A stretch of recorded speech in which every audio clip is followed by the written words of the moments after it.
A millionaire abandons his wife with cancer because she is too old. He trades her for a younger woman in pursuit of a perfect life.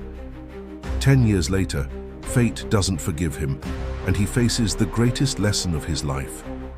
If this story interested you, subscribe to our channel. Don't forget to like this video and tell us which city you're watching us from. We'll keep going. The golden rays of sunset painted Manhattan's skyline in warm hues as Alexander Sterling stood at his penthouse window, savoring the taste of aged whiskey. At 55, he had everything a man could desire. A real estate empire worth billions, a luxury apartment overlooking Central Park, and a reputation as one of New York's most successful self-made entrepreneurs. The sound of quiet footsteps behind him made him turn. Margaret, his wife of 23 years, stood in the doorway. Even from across the room, he could see the trembling in her hands as she held the medical papers. The sight made something inside him recoil, not out of compassion, but discomfort.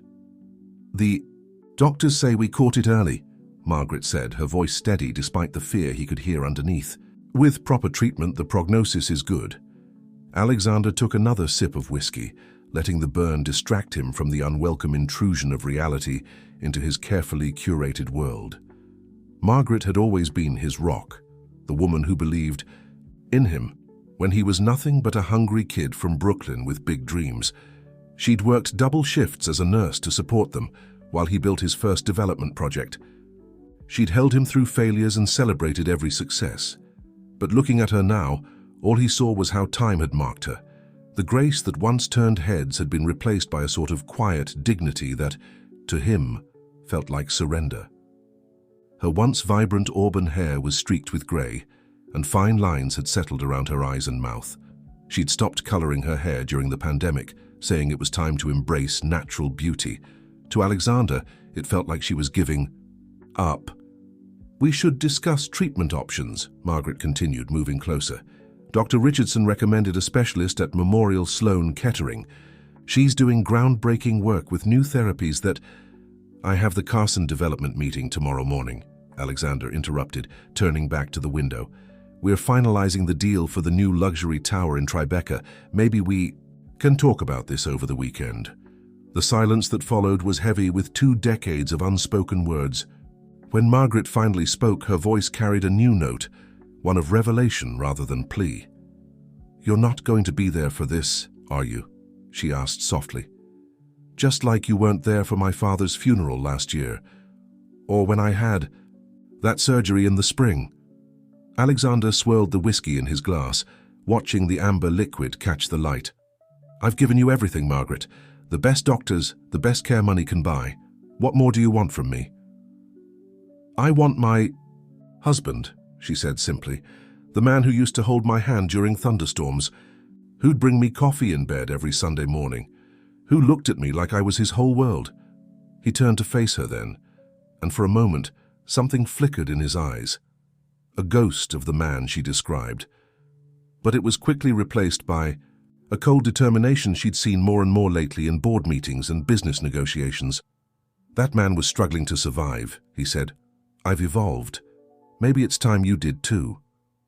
The words hung in the air between them like shards of glass. Margaret's face showed no surprise, only a deep, resigned understanding. "I have evolved, Alexander.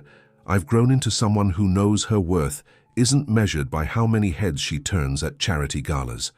Someone who understands that true strength isn't about power or money, it's about facing life's challenges with grace and courage." She placed the medical papers on his desk, her movements deliberate and calm. "I have an appointment with the specialist next Tuesday at 10 a.m. You can choose to be there or not, but know that this choice will define us." As she walked away, her steps were steady, her head held high. Alexander watched her go, feeling a strange mix of relief and loss. In the reflection of the window, he saw himself, impeccably dressed, in a tailored suit, not a hair out of place. Every inch the successful mogul he'd worked so hard to become. But somewhere in the depths of his whiskey glass, the face of a young man from Brooklyn stared back at him in accusation. He drained the glass in one swallow, drowning that ghost of his former self. He had a meeting to prepare for after all, the Carson development wouldn't close itself. The Tribeca deal closed exactly as Alexander had planned. He celebrated at Les Bernardins with Victoria Chen, his head of acquisitions, a brilliant Harvard MBA in her early 30s, who reminded him of himself at that age. Her quick mind and ambitious spirit energized him in a way he hadn't felt in years. To the future of Sterling Developments, Victoria toasted, raising her champagne glass. The candlelight caught the highlights in her sleek black hair and danced in her dark eyes. And to the man who never settles for less than perfection. Alexander smiled, feeling years younger under her admiring gaze. To new horizons, he returned, clinking his glass against hers. Speaking of which, have you seen the proposals for the Miami waterfront project? Victoria's eyes lit up. I have some thoughts about that, actually. The current design is good, but I see potential for something truly revolutionary, something that could redefine luxury coastal living. As she spoke, gesturing animatedly with perfectly manicured hands, Alexander found himself leaning forward, drawn in by her enthusiasm. This was what he'd been missing, someone who could match his vision, who understood the thrill of creating something extraordinary. His phone buzzed with a text from Margaret. Finished first treatment, feeling okay. Nancy from church is driving me home. He switched the phone to silent without replying and turned his attention back to Victoria, who was now sketching her ideas on the back of a menu. Her passion was contagious, and soon they were deep in discussion about innovative design concepts and market trends. Hours passed like minutes. When they finally left the restaurant, the night air was crisp with early autumn. Victoria shivered. Slightly in her elegant dress and without thinking, Alexander draped his suit jacket over her shoulders. Such a gentleman, she smiled, pulling the jacket closer. They don't make many like you anymore, Mr. Sterling. Alexander, he corrected softly. I think we're past formalities, don't you? Their eyes met, and something electric passed between them. Victoria took a small step closer, her perfume subtle but intoxicating. Alexander, she repeated, testing the name on her tongue. Would you like to continue our discussion over a nightcap? I know a quiet place nearby. The responsible answer danced on the tip of his tongue. He should go home, check on Margaret, be the supportive husband she needed. But Victoria's presence offered something he craved more than responsibility: escape. Lead the way, he said instead, offering his arm. The bar she chose was intimate and sophisticated, all dark wood and soft jazz. They settled into a corner booth, and Victoria began sharing her vision for their international expansion. Her ideas were bold, innovative, exactly what Sterling Developments needed to reach the next level. You know, she said, tucking a strand of hair behind her ear, I've always admired how you built this empire from nothing. It takes a special kind of courage to keep pushing forward, to never let anything hold you back. The words struck a chord deep within him. When was the last time someone had seen him as the dynamic force he still felt himself to be, rather than just a successful man past his prime? Sometimes, he found himself saying, moving forward means leaving things behind. Victoria's hand found his on the table, her touch light but deliberate. The truly successful understand that. They know when to let go of what's holding them back. In that moment, Alexander felt the weight of his choices pressing down on him. The path before him split in two directions, one leading back to a life of quiet dedication and difficult challenges, the other promising renewed excitement and unlimited potential. Victoria's thumb traced small circles on his hand, each movement seeming to erase years of accumulated responsibility. Life's too short to settle, she murmured, her eyes holding his. Especially for someone like you, Alexander. You deserve someone who can match your energy, your ambition, someone who sees you for who you really are. The words echoed in his mind, mixing with memories of Margaret's quiet strength and unwavering support. But Margaret represented a past he was increasingly eager to leave behind, a reminder of struggles overcome and humble beginnings long outgrown. As Victoria's fingers entwined with his, Alexander made his choice. He would not be trapped by obligation or guilt. He was Alexander Sterling, and Alexander Sterling had built his empire by always reaching for more. What he didn't realize, as he smiled at Victoria across the candlelit table, was that this decision would set in motion events that would shake his empire to its very foundations. The divorce papers landed on Margaret's hospital bed like autumn leaves, crisp, formal, and harbingers of a changing season. She wasn't surprised. The distance between her and Alexander had grown into a chasm too wide to bridge. Still, the timing struck her as particularly cruel, coming just after her second round of treatment. "I'll make sure you're taken care of," Alexander said, standing at the foot of her bed in his immaculate suit. He looked uncomfortable in the sterile hospital environment, as if afraid the scent of antiseptic might cling to his designer clothes. "The settlement is more than generous." Margaret looked at the papers, then at the man she'd loved for over 2 decades. The morning light streaming through the window caught the silver in his hair, silver she remembered watching appear year by year as they built their life together. "Do you remember," she said softly, "the night we spent in that tiny apartment in Brooklyn? The heating was broken, and we huddled under every blanket we owned?" Alexander shifted, his expression guarded. "That was a lifetime ago. You told me then that as long as we had each other, we had everything we needed." She smiled, but it held no joy. "I believed you." "We were young and naive," he replied, checking his watch. "Life is more complicated than that." "No," Margaret said, her voice gaining strength. "Life is exactly that simple. We just choose to complicate it." She picked up the papers, her hands steady despite her weakness. "You know what's ironic, Alexander? You're so afraid of watching me fight this illness, but you're the one showing weakness." His face hardened. "I'm being practical. This arrangement benefits us both. You'll have the best care money can buy, and I."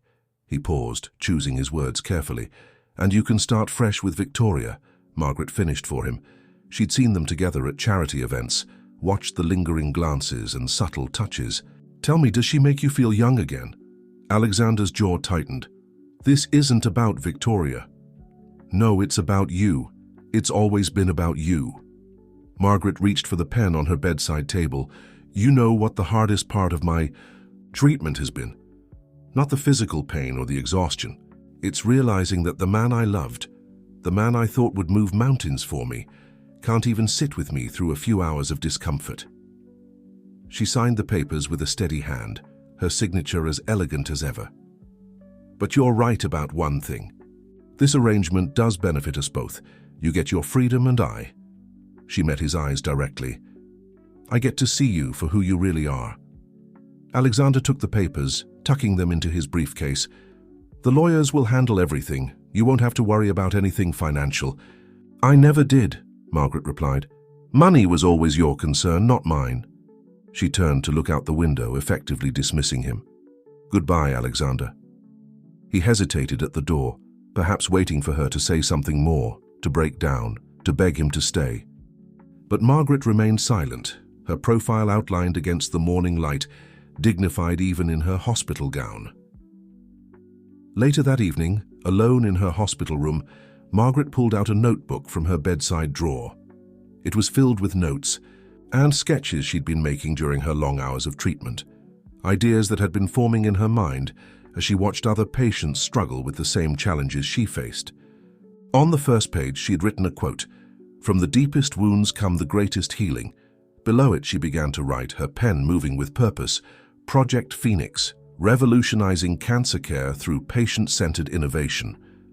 As she wrote, her mind cleared, focusing on something bigger than her own pain. She thought of all the patients she'd met, all the stories she'd heard, all the gaps in care she'd observed. She thought of the settlement money sitting in her account, not just compensation for a failed marriage, but seed funding for something revolutionary. The night nurse found her still writing at midnight, her face animated with purpose. "Mrs. Sterling," the nurse said, "you should be resting."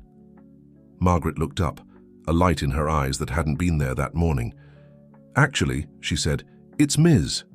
Wade now, and I'm not tired at all. In fact, I feel more awake than I have in years." 6 months after the divorce, Alexander Sterling's life sparkled like the champagne in his glass. He and Victoria celebrated their engagement at the top of his newest luxury tower, surrounded by New York's elite.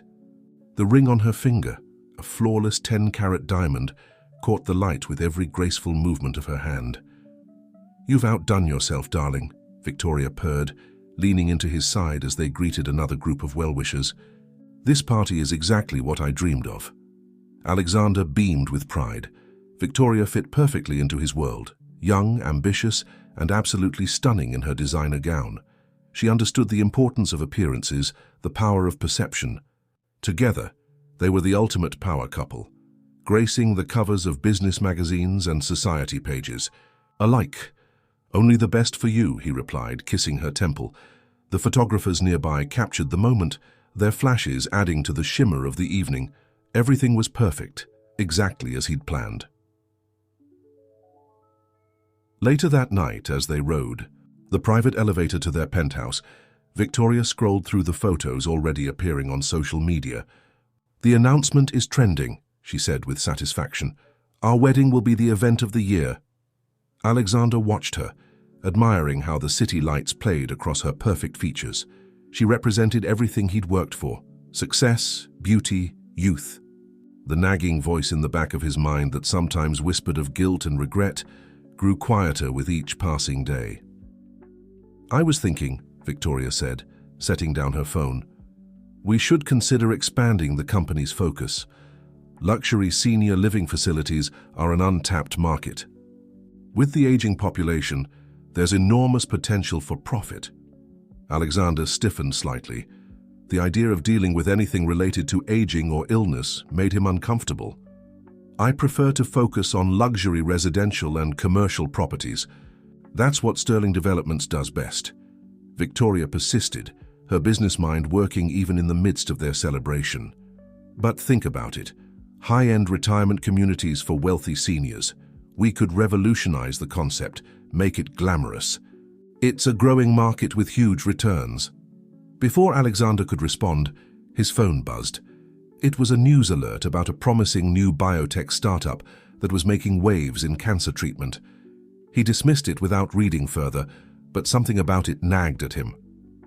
"Let's not talk business tonight," he said, pulling Victoria close. "We have more pleasant things to celebrate." She melted into his embrace, but he could tell her mind was still working, planning, strategizing. It was one of the things he loved about her constant drive to reach higher, push further, achieve more. The next morning, over breakfast on their terrace, Victoria spread out architectural magazines and began pointing out design concepts. "See how these spaces combine luxury with functionality? That's what we could do with the senior living project. Make it so exclusive that people would be on waiting lists to get in." Alexander sipped his coffee, trying to focus on her words, but his mind kept drifting to the news alert from the night before. Something about it felt important, though he couldn't say why. "We could start with a pilot project," Victoria continued, her enthusiasm building. "Maybe in Florida or Arizona, somewhere with good weather and an established wealthy retiree population." "Victoria," Alexander interrupted, perhaps more sharply than he intended. "I've built my reputation on creating homes for people in their prime. I'm not interested in becoming known for retirement homes, no matter how luxurious." She sat back, studying him with those keen eyes that missed nothing. "This isn't about business, is it? This is about you not wanting to face anything related to aging or illness." Her words hit too close to home, and Alexander felt his temper rise. "I know what works in this business. I didn't build this empire by chasing every trending market opportunity." Victoria's expression cooled slightly. "No, you built it by being willing to make hard choices, by not letting sentiment cloud your judgment." She reached across the table to take his hand. "But maybe you're right. The timing isn't right for this particular venture." Alexander relaxed, grateful she was dropping the subject. But as he looked out over the city skyline, he couldn't shake the feeling that something was shifting, like clouds gathering on a distant horizon. He pushed the feeling aside, focusing instead on Victoria's plans for their upcoming engagement gala. After all, he had everything he wanted now: youth, beauty, success, and a partner who shared his vision. What could possibly go wrong? Margaret sat in her new office, surrounded by research papers and medical journals. The view wasn't of Central Park like her old home, but of a bustling medical research campus in Boston. The settlement money had been put to good use, funding not just her own treatment, but the beginnings of something much bigger. Ms. Wade? Her assistant Sarah poked her head in. The research team is ready for your meeting. Margaret smiled, gathering her materials. In the 18 months since the divorce, she'd thrown herself into learning everything she could about biotechnology and medical research. Her background as a nurse had given her unique insights into what patients really needed, and her experience as a patient herself had shown her where the system failed. The conference room was filled with some of the brightest minds in medical research, all drawn to her vision of revolutionizing cancer treatment through a more holistic, patient-centered approach. Dr. Emily Chen, their lead researcher, was already setting up her presentation. The preliminary results are exceeding our expectations, Emily announced, pulling up a series of graphs. The new treatment protocol isn't just more effective, it's also causing significantly fewer side effects. Patients report feeling more energetic, more positive, more in control of their recovery. Margaret nodded, studying the data. Her own recovery had been the first test case, though few knew that detail. And the psychological support integration? Game-changing, Dr. James Rodriguez, their head of patient care, chimed in. By combining cutting-edge medical treatment with comprehensive emotional and practical support, we're seeing dramatically improved outcomes. Patients feel supported, understood, empowered. As the team continued their presentation, Margaret's mind drifted briefly to Alexander. Would he recognize her now? Not just her appearance, she'd recovered her health and vitality, her hair, now a striking silver that complemented her renewed energy, but her transformation into a respected healthcare innovator. Ms. Wade? Emily's voice brought her back to the present. Should we proceed with the expansion plans? Margaret refocused on the proposals before her. Their initial success had attracted attention from major medical institutions across the country. What had started as a personal mission was rapidly growing into something that could change countless lives. Yes, she decided, but let's make sure we maintain our core principles as we grow. Every patient deserves to feel like they're our only patient. After the meeting, Margaret walked through their treatment center. Unlike traditional medical facilities, it was designed to feel welcoming, almost spa-like. Natural light streamed through large windows, comfortable seating areas encouraged conversation and connection, and an indoor garden provided a peaceful retreat. She stopped to chat with Janet, one of their current patients. "How are you feeling today?" "Better than I have in months," Janet smiled. My husband was skeptical about this place at first, thought all the extras were just fancy window dressing, but now he says he wishes he'd found something like this when his mother was ill." Margaret squeezed her hand. "That's exactly why we're here. Treatment isn't just about medicine, it's about dignity, hope, and understanding." Back in her office, Margaret reviewed the latest financial reports. The settlement money had been substantial, but turning her vision into reality had required more. She'd leveraged every contact she'd made during her years as a CEO's wife, pitched to investors who initially dismissed her, and proved every skeptic wrong. Her phone buzzed with a text from her sister. "Have you seen the latest Forbes article? They're calling you the Healthcare Innovator of the Year." Margaret smiled, opening her laptop to find the article. There she was, photographed in front of their flagship facility, looking confident and purposeful. The headline read, "Margaret Wade, revolutionizing cancer care through innovation and compassion." As she read the article, a particular quote caught her eye. Unlike traditional medical companies focused solely on profit, Wade's approach prioritizes the human element without sacrificing scientific advancement. The result? A revolutionary model that's attracting attention from healthcare providers worldwide. She closed the laptop, walking to the window. The campus was beautiful in the late afternoon light, medical students and researchers hurrying between buildings, patients, and families, finding moments of peace in the gardens. This was her legacy, not as Alexander Sterling's ex-wife, but as a woman who had transformed personal adversity into universal hope. A knock at her door interrupted her thoughts. "Ms. Wade, the film crew is here for the documentary interview." Margaret straightened her jacket, checking her reflection briefly. The woman who looked back at her radiated strength and purpose. "Send them in," she said. It was time to share her story with the world. Victoria's first hint that something was wrong came during their honeymoon in the Maldives. Alexander had been distracted, constantly checking his phone, his usual confident smile replaced by a worried frown. When she finally managed to glimpse his screen, she saw stock charts trending downward and urgent messages from his financial advisors. "It's nothing serious," he assured her, quickly putting the phone away. "Just some market fluctuations, nothing I haven't handled before."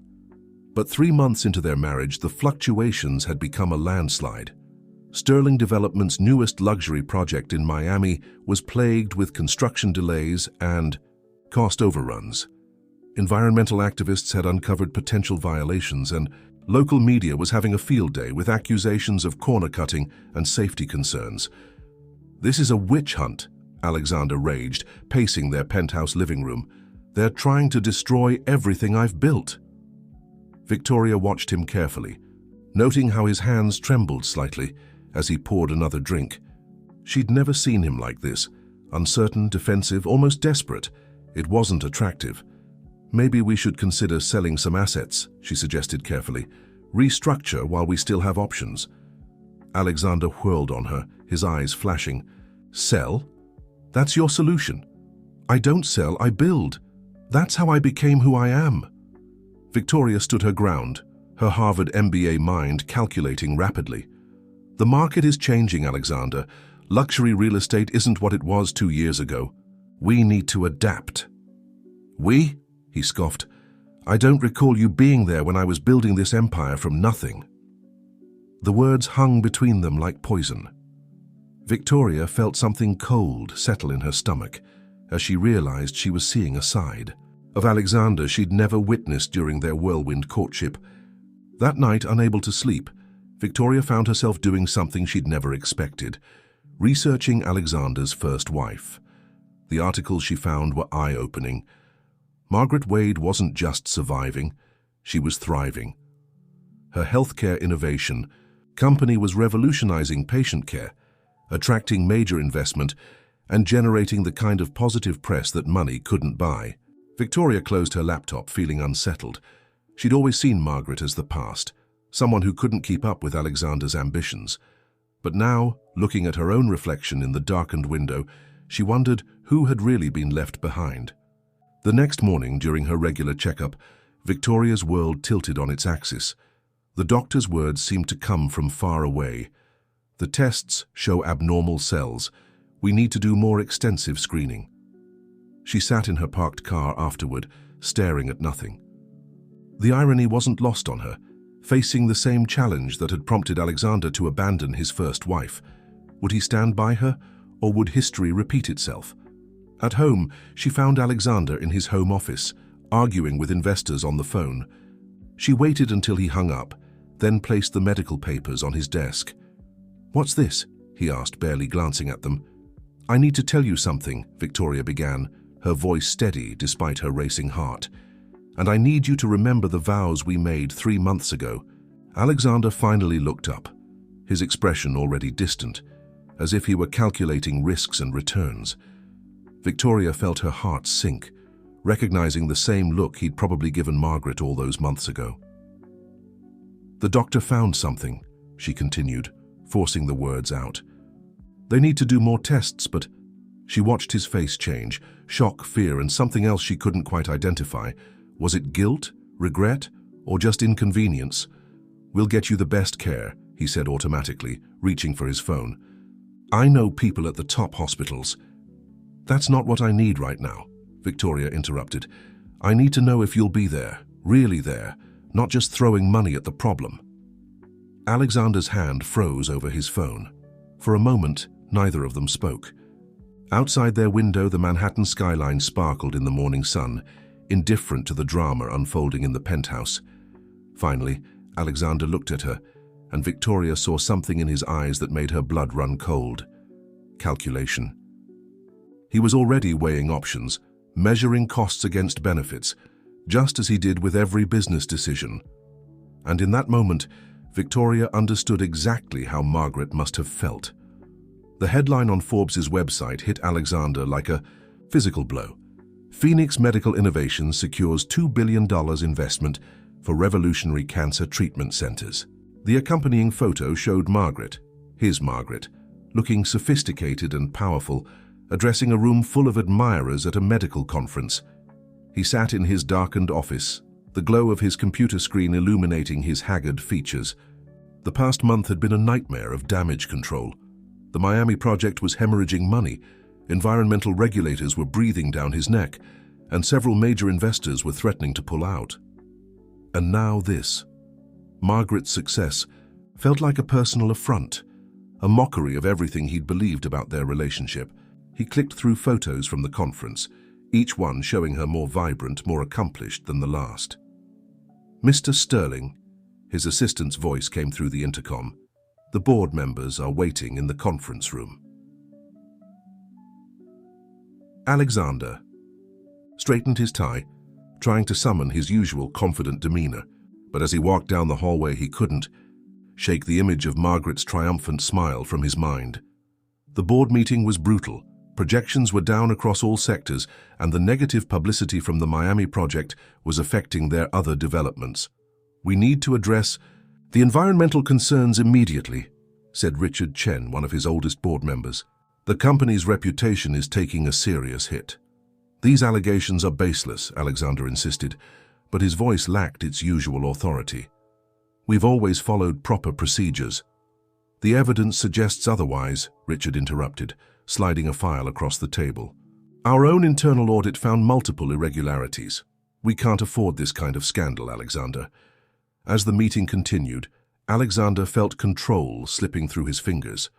The empire he'd built was showing cracks in its foundation, and for the first time in his life, he wasn't sure how to fix it. Back in his office, he found himself Googling Margaret again. Phoenix Medical Innovations had started small, but under her leadership, it had grown into a powerhouse of medical research and patient care. The settlement money he'd given her, money he'd thought would simply maintain her lifestyle, had become the seed of something extraordinary. A message from Victoria popped up on his phone. "Got the test results back. We need to talk." Alexander stared at the message, his stomach churning. He'd been avoiding this conversation, burying himself in work, pretending everything was fine. But Victoria's diagnosis had shaken him more than he wanted to admit, not just because of her illness, but because of the eerie parallel to his past. He found her in their penthouse, sitting in the same spot where he'd once had his last real conversation with Margaret. The symmetry was almost too perfect. "I've made an appointment at Phoenix Medical," Victoria said without preamble. "Their success rates are the highest in the country." Alexander felt the blood drain from his face. "There are other facilities." "None with their track record," Victoria cut him off. "And I think you know why I need to go there specifically." He did know.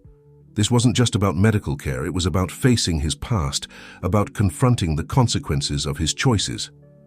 "When's the appointment?" he asked, his voice hoarse. "Tomorrow morning." Victoria's eyes met his, challenging. "Will you be there?" The question echoed through time, bringing back Margaret's voice, asking the same thing. He'd failed that test once before, choosing comfort over commitment, escape over responsibility. "I have meetings," he began automatically, then stopped as Victoria's expression hardened. "Of course you do," she said, standing up. "You always do." She walked to the window, her silhouette sharp against the city lights. "You know what's ironic? When we first got together, I thought I understood why you left her. I thought she was weak, unable to keep up with your ambitions." She turned to face him, and in the dim light he saw tears in her eyes. "But now I understand. She wasn't the weak one, Alexander. She just saw your weakness before I did." The words struck him like physical blows.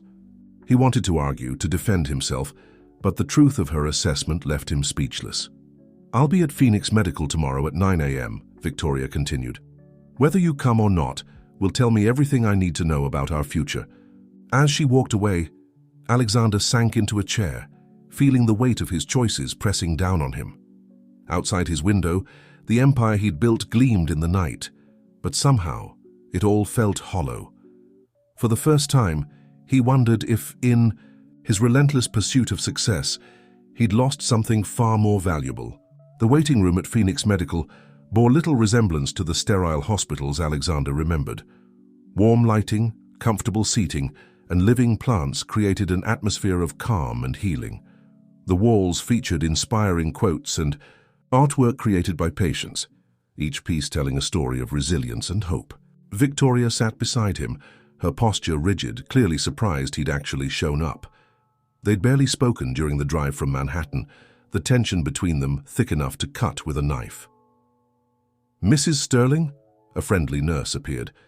"Dr. Chen will see you now." "It's Ms. Chen," Victoria corrected automatically, standing. She hesitated for a moment, then turned to Alexander. "Would you like to come in?" Before he could respond, a familiar voice cut through the air. "Alexander?" He turned to see Margaret standing in a doorway, elegant in a tailored suit, her silver hair styled in a sophisticated bob. She looked nothing like the woman he'd left. There was a confidence, a presence about her that commanded attention. "I didn't expect to see you here," he managed, acutely aware of how unprepared he was for this. "Then counter. It's my facility," Margaret replied simply. "I make a point of being here for new patient consultations whenever possible." Her eyes moved to Victoria, showing no surprise or animosity. "You must be Victoria. I've reviewed your file. Personally, please come with me. I'd like to explain our approach to treatment." Alexander watched as the two women walked away, leaving him alone in the waiting room. Through a nearby window, he could see the facility's healing garden, where patients walked with family members or sat quietly among the flowers. A young girl's laughter caught his attention. She was playing chess with an elderly man, probably her grandfather, while a woman who must have been her mother received treatment in a nearby room. The scene struck him deeply. Here was someone facing serious illness, yet still finding moments of joy, still surrounded by love and support. He thought of how he'd run from these moments with Margaret, how he'd chosen escape over facing difficult truths. And now here he was again, watching another woman he claimed to love face the same challenge. "Mr. Sterling," a staff member approached. "Your wife is asking for you." He followed the staff member through bright, welcoming corridors that felt more like a high-end spa than a medical facility. They arrived at a comfortable consultation room where Victoria sat with Margaret and another doctor. "We were just explaining our integrated treatment approach," Margaret said professionally. "Dr. Emily Chen, no relation to Victoria, heads our research department and will be overseeing the case." Alexander sat down, trying to focus on Dr. Chen's explanation of their treatment protocols, but his attention kept drifting to Margaret. She spoke with authority and compassion, her whole demeanor radiating purpose and fulfillment. This was clearly more than just a business to her. It was a calling. "The key difference in our approach," Margaret was saying, "is that we treat the whole person, not just the disease. Our success rates are higher because we understand that healing involves body, mind, and spirit." Victoria was leaning forward, engaged and hopeful for the first time since her diagnosis. "And the side effects?" "Significantly reduced compared to traditional treatments," Dr. Chen explained. "We've developed protocols that target cancer cells more precisely while supporting the body's natural healing processes." As they discussed treatment options, Alexander found himself increasingly uncomfortable, not because of the medical details, but because he was witnessing something he'd never expected. Margaret had taken the worst moment of her life and transformed it into something magnificent. While he'd been building towers of glass and steel, she'd been building something far more meaningful: hope. "We'll need to run some additional tests," Margaret concluded. "But I believe you're an excellent candidate for our new treatment." "Protocol." Victoria nodded, then turned to Alexander. "What do you think?" He looked between the two women, his past and his present, and felt the weight of the moment. His answer would reveal not just his thoughts about the treatment, but his character itself. "I think," he began, then paused, really looking at Margaret for the first time in years. "I think you've created something extraordinary here." A flicker of surprise crossed Margaret's face, quickly masked by professional composure.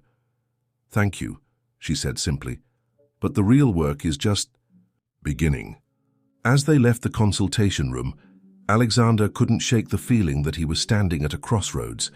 The empire he'd built was crumbling, while Margaret's legacy grew stronger every day.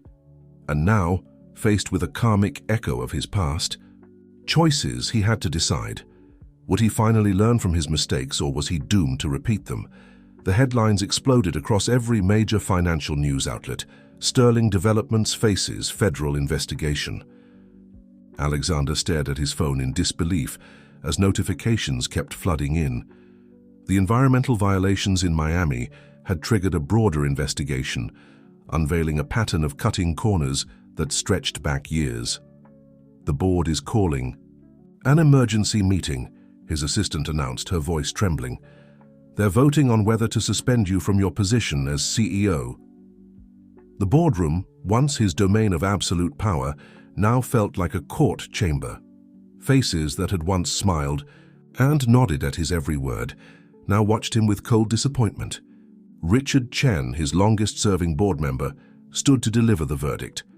"Given the severity of the allegations and the potential damage to the company, we have no choice but to suspend you pending the investigation. All executive powers will be transferred to the interim CEO effective immediately." Alexander felt the floor shift beneath his feet. "You can't do this. This company is my life's work." "Which makes this betrayal even more tragic," Richard replied. "The evidence suggests you've been falsifying environmental impact reports for years. The Miami project was just the tip of the iceberg."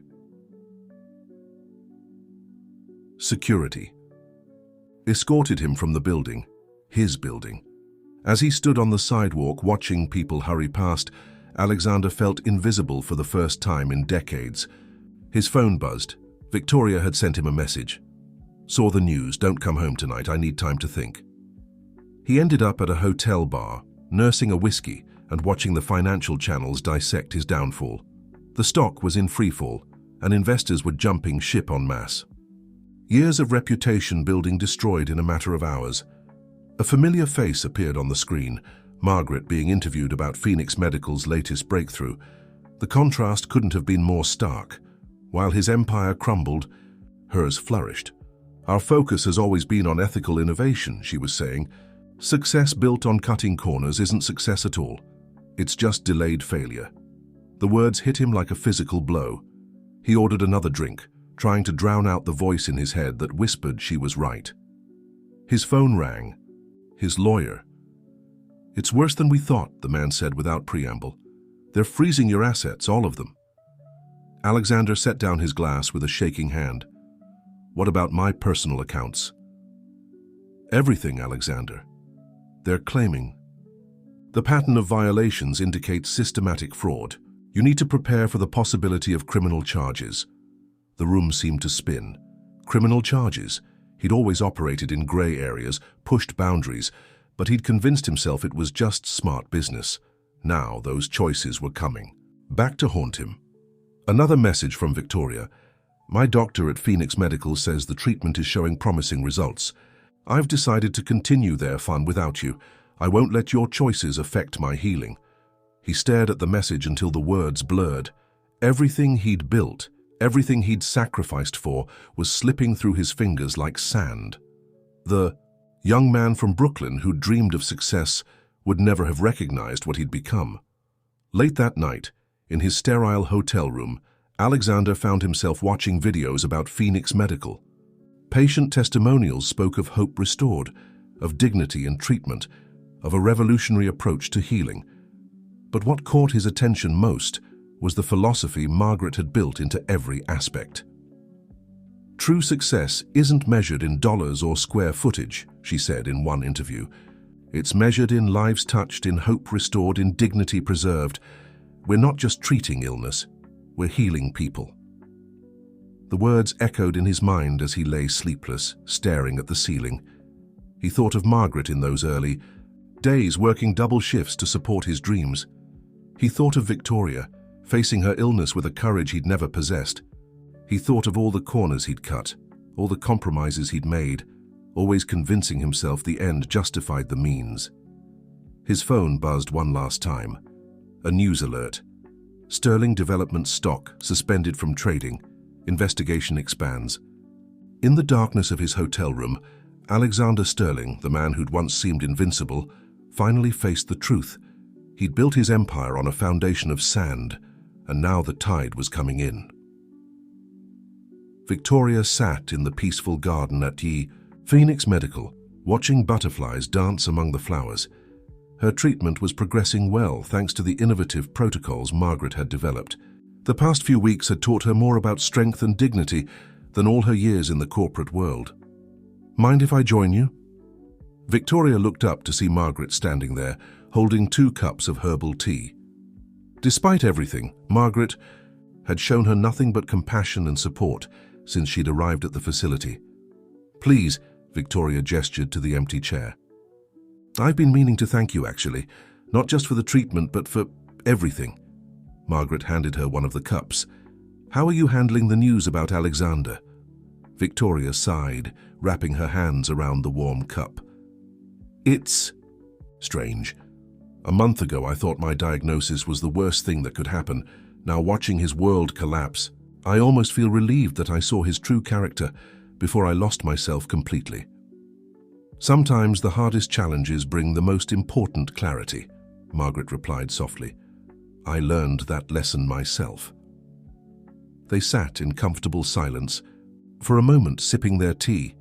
Around them, other patients walked the gardens or sat reading in the sunshine, all part of Phoenix Medical's holistic approach to healing.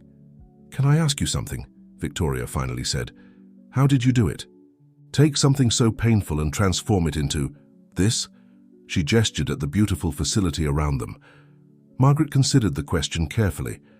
"I realized that pain can either break you or transform you. When Alexander left, I had 2 choices. I could let his rejection define me, or I could use it as fuel to create something meaningful." "But weren't you angry? Bitter?" "Of course, for a while." Margaret smiled. "But anger is like drinking poison and expecting the other person to get sick. I decided to channel that energy into something healing instead." Victoria looked down at her tea. "I thought I was so different from you, younger, more ambitious, more his equal. Now I realize I was just the next chapter in his pattern of running from anything real." "You're not defined by his choices," Margaret said firmly. "You're here, fighting for your health, facing this challenge with grace. That's what matters." A nurse approached, clipboard in hand.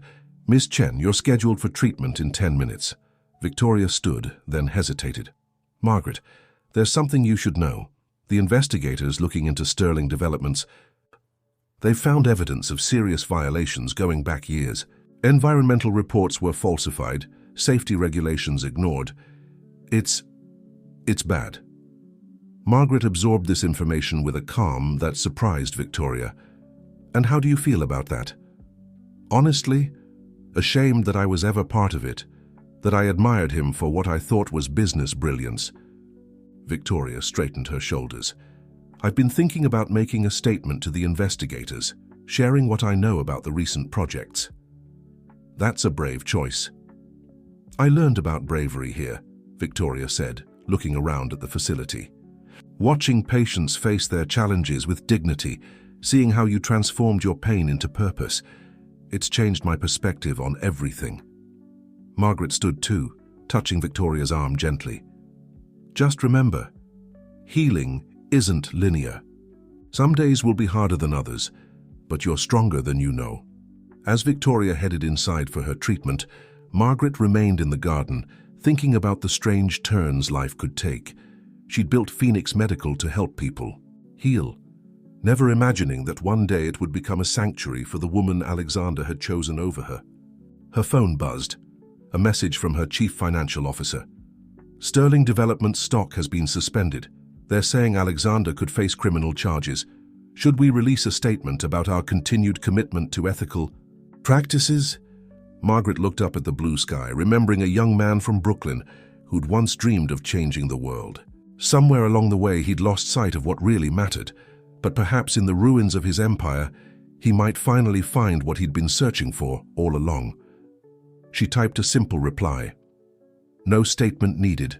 Our work speaks for itself. A butterfly landed on the rim of her teacup, its wings catching the sunlight. Margaret watched it, thinking about transformation, about how the most beautiful changes often come from the darkest moments. She'd learned that lesson the hard way, but it had led her here, to a place where healing wasn't just about medicine, but about rediscovering what makes us human. Alexander stood in his now empty penthouse, surrounded by the echoes of his former life. Most of the furniture had been seized, the art collections catalogued and removed. Even his closet, once filled with custom suits, was nearly bare. The government had frozen all but his most basic assets pending the investigation. His phone, once constantly buzzing with messages from business associates and social climbers, was eerily silent. The few calls he did receive were from his lawyers, and the news was never good. The investigation had uncovered a pattern of violations that spanned nearly a decade. Falsified environmental reports, ignored safety regulations, bribes disguised as consulting fees. "Mr. Sterling," a voice called from the doorway. It was the building manager, looking uncomfortable in his pressed uniform. "I'm sorry, but given the circumstances, the board has requested that you vacate the premises by the end of the week." Alexander nodded numbly. Even this building, one of his earliest success stories, was turning its back on him. He walked to the floor-to-ceiling windows, remembering countless moments spent here admiring his empire. Now, the glittering skyline seemed to mock him. His laptop pinged with a news alert. He clicked it automatically, then wished he hadn't. It was an in-depth piece about Phoenix Medical's latest expansion. Margaret Wade's revolutionary healthcare company announces 5 new treatment centers. The article painted a glowing picture of Margaret's vision, state-of-the-art facilities that combined cutting-edge medical treatment with compassionate, holistic care. Patient testimonials praised not just the innovative treatments, but the dignity and hope they found within Phoenix Medical's walls. One quote in particular caught his eye. "Ms. Wade understands that true healing requires more than just medicine," a patient's spouse had said. "She's created something that restores not just health, but humanity." Alexander closed the laptop, but the words haunted him. When had he lost sight of humanity in his own pursuit of success? When had numbers in a bank account become more important than the lives his decisions affected? His phone buzzed, a text from Victoria. "Meeting with the federal investigators tomorrow. I'm telling them everything I know about the Miami project. I'm sorry, Alexander, but I can't protect you anymore." He should have felt angry, betrayed. Instead, he felt oddly empty. Victoria had every right to distance herself from his sinking ship, just as he had every right to distance himself from Margaret when she needed him most. The symmetry was almost poetic. Walking through the empty rooms of his penthouse, Alexander found himself in front of a mirror. The reflection showed a man he barely recognized, hair unkempt, expensive clothes hanging loosely on a frame that had lost weight from stress, dark circles under haunted eyes. "What happened to you?" he whispered to his reflection. The answer came in fragments of memory. The young man from Brooklyn, burning with ambition, but also with ideals. The early days with Margaret, when success meant having enough to share a small apartment and dream big dreams together. The gradual shifts, the small compromises that seemed insignificant at the time but had built, brick by brick, into a wall between him and his humanity. His phone buzzed again. His lawyer this time. "Bad news. They're filing criminal charges tomorrow. Multiple counts of fraud, environmental violations, conspiracy. You need to prepare yourself for the possibility of serious jail time." Alexander sank into the one remaining chair, the weight of reality crushing down on him. He'd spent his life building towers that reached for the sky, but he'd forgotten to secure the foundation. Now everything was crumbling, and he had nowhere left to hide. In the gathering darkness of his empty penthouse, Alexander Sterling finally faced the truth. He had spent his life running from vulnerability, from anything that might make him feel weak or human. He'd abandoned Margaret when she needed him most, then repeated the pattern with Victoria. He'd sacrificed ethics for profit, integrity for power, humanity for success. And now, stripped of everything that once defined him, he was forced to confront the question he'd been avoiding his entire adult life. Who was he without his wealth, without his power, without his carefully constructed facade of invincibility? The answer, echoing through the empty rooms of his former kingdom, was devastating in its simplicity. He had no idea. Margaret sat in her office at Phoenix Medical, reviewing the latest expansion plans. The success of their treatment protocols had attracted attention worldwide, and requests for new facilities were pouring in from across the globe. It was a far cry from those first uncertain days when she'd turned her settlement money into seed funding for a dream. A knock at her door interrupted her thoughts. Sarah, her assistant, entered with an unusual expression on her face. "Miss Wade, there's someone here to see you. He doesn't have an appointment, but—" She hesitated. "It's Alexander Sterling." Margaret felt a flutter of surprise, quickly masked by professional composure. "Send him in." The man who entered her office bore little resemblance to the powerful CEO she'd once known. Alexander's designer suit hung loose on his frame. His normally perfect hair was graying and unkempt, and his eyes held a desperation she'd never seen before. "Margaret," he said, his voice hoarse, "I know I have no right to be here." She gestured to the chair across from her desk. "Sit down, Alexander, you look tired." He sank into the chair, seeming to age years in the process.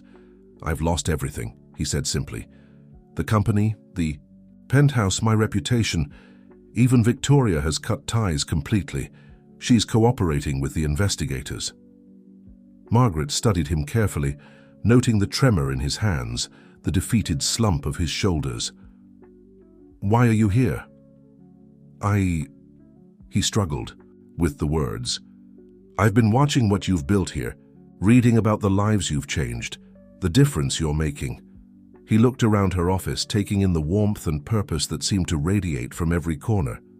"You took the worst moment of your life and turned it into something beautiful."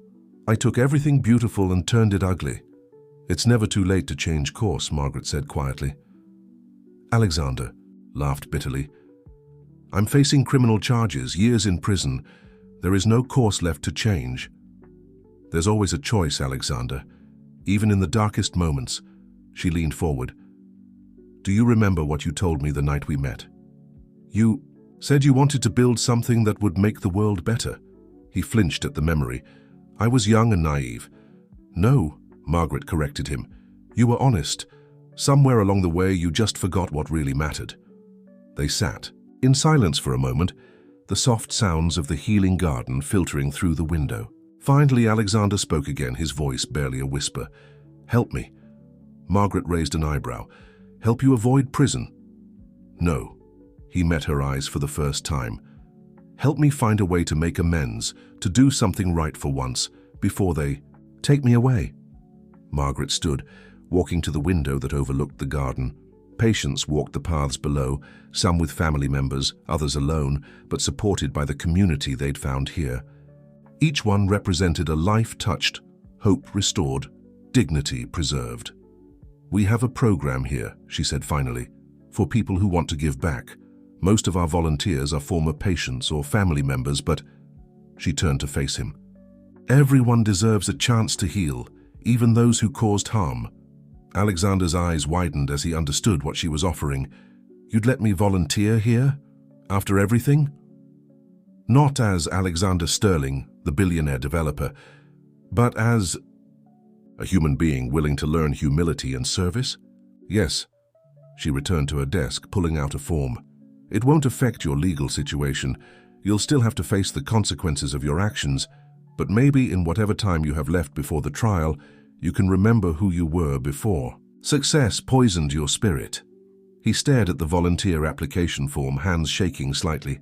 "I don't deserve your kindness." "This isn't about what you deserve," Margaret replied. "It's about what you choose to do with whatever time and opportunities you have left." She handed him a pen. "The question is, are you finally ready to stop running?" In the silence that followed, Alexander looked down at the form, then up at the woman he had once abandoned. In her eyes he saw not condemnation or revenge, but something far more powerful, the opportunity for redemption. With trembling fingers, he took the pen and began to write. Alexander's first day as a volunteer at Phoenix Medical began at dawn. Gone was the custom-tailored suit, replaced by simple scrubs. His Rolex had been seized along with his other assets. A basic digital watch now marked the passing hours. "We'll start you in the garden," Sarah, Margaret's assistant, explained as she showed him around. "Many of our patients find peace there, and maintaining it is an important part of our healing environment." The garden tools felt foreign in his hands, hands that were more accustomed to signing contracts than pulling weeds. As the morning sun rose higher, Alexander found himself working alongside an elderly man who introduced himself as George. "First time gardening?" George asked, noticing Alexander's awkward handling of the trowel. "That obvious, huh?" Alexander wiped sweat from his brow. "I've never been much for getting my hands dirty." George smiled knowingly. "Neither was I once upon a time. Used to be a corporate lawyer, always in suits, always in meetings. Then my wife got sick." He paused, gently patting soil around a new plant. "Coming here with her, watching how this place helped her heal. It changed everything. After she recovered, I couldn't go back to that life, retired early, started volunteering here." Alexander absorbed this in silence, focusing on the task at hand. By midday, his back ached. His hands were blistered, but the flower bed they'd been working on looked transformed. Seeing the immediate, tangible result of his labor stirred something long forgotten in his soul. During his lunch break, he observed the patients and their families enjoying the garden he'd helped maintain. A young mother in a wheelchair reading to her children under a shade tree, an elderly couple walking slowly along the paths supporting each other, a teenage girl sketching the flowers he'd just planted. Different perspective from up in a penthouse, isn't it? He turned to find Margaret standing beside him, 2 cups of water in her hands. She offered him one. "Thank you," he said, meaning more than just the water. "I never understood before what this meant to people. You never took the time to—" "Look," she corrected gently. "There's a difference." A commotion from the entrance caught their attention. News vans were pulling up, reporters gathering with cameras and microphones. "They're here for you," Margaret said. "Word got out that you're volunteering here. They're probably hoping for some dramatic confrontation between us." Alexander felt his chest tighten with panic. "I should go. I don't want to bring this circus to your facility." "No." Margaret's voice was firm. "Running is what the old Alexander would do. If you're serious about changing, you need to face things head-on." She was right, of course. She usually was. Alexander straightened his shoulders, dirty scrubs and all, and faced the approaching media storm. The questions came rapid fire. "Mr. Sterling, is this a publicity stunt to gain sympathy before your trial? How does it feel to be working for your ex-wife? Are you trying to negotiate a plea deal?" Alexander looked at the cameras, then at Margaret, then at the peaceful garden around them. For the first time in his life, he chose complete honesty. "I'm here because I've spent my life building things that reached for the sky, but forgot about the people on the ground," he said quietly. "I'm here because Margaret Wade had the courage to create something truly meaningful, while I created only monuments to my own ego. I'm here because it's time I learned what real value looks like." A reporter pushed forward. "But what about the criminal charges?" "I'll face them," Alexander replied. "Whatever consequences come, I deserve them. But in the meantime, if Ms. Wade is willing to let me, I'd like to continue helping here. Not for publicity, not for sympathy, but because for the first time in decades, I'm doing something that actually matters." Margaret stepped forward then, addressing the reporters with the quiet authority that had become her trademark. "Phoenix Medical is a place of healing, for everyone. That's all the statement we have for today." As security guided the media away, Alexander turned to Margaret. "I'm sorry about that. I should have known they'd find me here." "They were going to find out eventually," she shrugged. What matters is how you handled it. She looked at him thoughtfully. You know, that's the first time I've heard you take full responsibility for your actions without trying to justify them. Alexander looked down at his dirt-stained hands. Maybe manual labor is good for the soul. It's not the labor, Margaret smiled. It's the purpose behind it. She gestured to the garden around them. Everything here serves a greater purpose than itself. Even the smallest flower plays a part in someone's healing journey. A nurse approached them. Ms. Wade, the new patient group is ready for their orientation tour. Thank you, Margaret nodded, then turned back to Alexander. The afternoon shift in the garden starts in 15 minutes. Those rose bushes won't prune themselves. As she walked away, Alexander picked up his gardening tools and headed back to work. His muscles ached, his hands were sore, but for the first time in years he felt something that had nothing to do with power or success. Peace. Victoria sat in her treatment room at Phoenix Medical, watching the sunset paint the sky in brilliant colors. Her latest test results had been promising.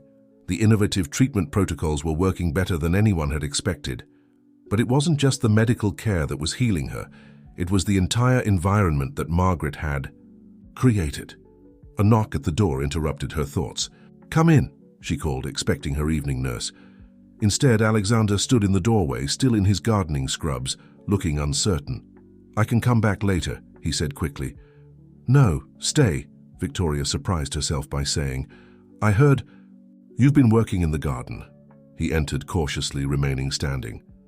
"I have. It's different from what I'm used to. I imagine it's quite a change from corporate takeovers and luxury developments," Victoria said, but there was no bite in her words. Her time at Phoenix Medical had taught her that bitterness was a poison that primarily hurt the one holding it. "Victoria, Alexander started, then stopped, seeming to struggle with his words. "I'm sorry, not just for everything with the company, but for how I handled your diagnosis. I was a coward." She studied him. This man she'd once thought was the epitome of strength and success. Now, in his dirty scrubs and humble demeanor, he somehow seemed more real, more human than he ever had in his expensive suits. "You know what's ironic?" she said softly. "Getting sick terrified me at first, but being here, seeing how Margaret transformed her own experience into something that helps others, it's shown me what real strength looks like." Alexander nodded, looking out at the sunset. "She's extraordinary, she always was, I just couldn't see it then. She's taught me a lot," Victoria continued, "about grace, about turning pain into purpose." She gestured to the chair near her bed. "Tell me about the garden." To her surprise, Alexander's face lit up with genuine enthusiasm. "We're creating a new section specifically for butterfly-attracting plants. The patients love watching them, especially the children. And there's this elderly gentleman, George, who's teaching me about soil composition and proper planting techniques." As he spoke, Victoria saw a completely different person from the ruthless businessman she'd married. This Alexander talked about nurturing plants with the same passion he'd once reserved for real estate deals. "The investigators came to see me again yesterday," she said, interrupting his description of proper rose pruning. "They want me to testify at your trial." Alexander's face fell, but he nodded. "You should. The truth needs to come out, all of it." "That's not what you would have said a month ago." "A month ago, I was still pretending I could control everything," he admitted. "Now," he looked around the treatment room, taking in the peaceful atmosphere that surrounded them. "Now I'm learning that some things are bigger than our attempts to control them." They sat in companionable silence for a moment, watching the last rays of sunlight fade from the sky. Finally, Victoria spoke again. "I don't hate you, Alexander. I thought I would, but I don't. Being here has taught me that holding on to anger only prevents your own healing." "Margaret said something similar to me," he replied quietly. "She's wise like that," Victoria smiled. "You know, when I first came here for treatment, I was terrified of facing your ex-wife. I thought she'd resent me, maybe even refuse to treat me. Instead, she showed me what true grace looks like." A nurse appeared. "There's the doorway. Time for your evening treatment, Ms. Chen. Alexander stood to leave, then paused. Victoria, I hope you know that despite everything, I do wish you well. You deserve all the healing and happiness in the world. Thank you, she said sincerely. I hope you find healing too, Alexander. Even if it comes through consequences you'd rather not face. As he walked back through the hospital corridors toward the garden, Alexander reflected on how strange life could be. Here he was, working as a volunteer in his ex-wife's medical facility, having civil conversations with the woman he'd abandoned her for, all while facing potential prison time for his past actions. But somehow, in the midst of losing everything he'd once thought important, he was finding pieces of himself he'd thought were long gone. The garden was teaching him patience and nurturing. The patients were teaching him compassion. Margaret was teaching him grace. And Victoria was teaching him that sometimes, the hardest, conversations could lead to the most unexpected peace. He picked up his gardening tools, ready for the evening's work. The sun had set, but the garden paths were lit with soft, warm lights, much like the small flames of hope that were beginning to flicker in his transformed heart. The day of Alexander's trial arrived with a crisp autumn breeze. He stood outside, the courthouse, no longer the imposing figure he once was, but somehow carrying himself with a different kind of dignity. 3 months of working in Phoenix Medical's garden had changed him physically. His hands were calloused, his skin tanned, his expensive suits replaced by more modest attire. Ready? His lawyer asked, checking his watch. Alexander took a deep breath, looking up at the courthouse steps. Yes, for the first time in my life, I think I'm ready to face the truth. Inside, the courtroom was packed. Business reporters filled the boing press section, eager to document the fall of one of New York's most prominent developers. Former associates and board members sat rigidly in their seats, carefully avoiding his gaze. The evidence against him was substantial. Environmental reports that had been systematically falsified, safety regulations ignored to cut costs, bribes disguised as consulting fees. As each piece of evidence was presented, Alexander felt the weight of his choices pressing down on him. Then came the witnesses. Former employees testified about being pressured to falsify documents. Environmental experts detailed the potential long-term damage of his projects, but it was Victoria's testimony that captured everyone's attention. She entered the courtroom with quiet confidence, her recovery from treatment evident in her renewed strength. Her testimony was clear and unwavering, detailing the culture of corruption she'd witnessed during their marriage, the systematic disregard for regulations, the priority of profit over all else.